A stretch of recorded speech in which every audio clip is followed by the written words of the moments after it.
এই যে জামাতকে নিষিদ্ধ করা আর আওয়ামী লীগকে নিষিদ্ধ করার গ্রাউন্ড কি এক? জামাত কি আমাদের সামনে প্রকাশ্য দিবালোকে হেলিকপ্টার দিয়ে গুলি কইরা 2000 মানুষকে গুলি মারছে এইবার জুলাইতে? মানে আবার কি বলা হয় যে বিএনপি বলছে, বিএনপি দেখলাম গয়েশ্বর চন্দ্র রায় মানে মুরব্বী মানুষদেরকে শয়তানে কামড়ায় বেশি।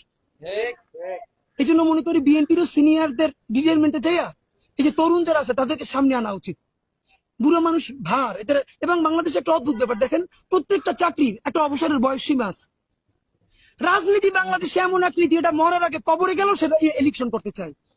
আরে ভাই, একজন মানুষ 5 বার 7 বার 20 বার ইলেকশন করে, মানে কি এই বুড়ো বেটাদের জন্যই তো তরুণরা কোনো জায়গা পায় না। আপনাদেরকে বলি, বলে আজকে যারা আওয়ামী লীগ নিষিদ্ধ করবে, কালকে যদি এসে তারা বিএনপি কে নিষিদ্ধ করবে না, তার গ্যারান্টি কি?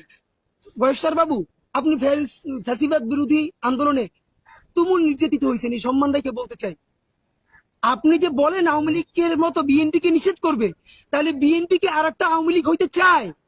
অথবা বিএনপি কে আওয়ামী লীগের মতো গণহত্যা চালাইতে পারবে? বিএনপি কি হেলিকপ্টার থেকে গুলি করে মানুষ মারতে পারবে? বিএনপি কি প্রকাশ্য দিবালোকে লাশ জ্বালাই দিতে পারবে? আপনি বিএনপি আওয়ামী লীগের সাথে বিএনপি কি তুলনা করেন? কি করেন? এগুলা কোথায় নিয়ে যান? যদি সেইটা বিএনপি পারতই, তাহলে তো 2006-তে ক্ষমতা হারানো লাগতো না। ওই সময় গুলি করে ক্ষমতা থেকে যেতে পারতো খালেদা জিয়া।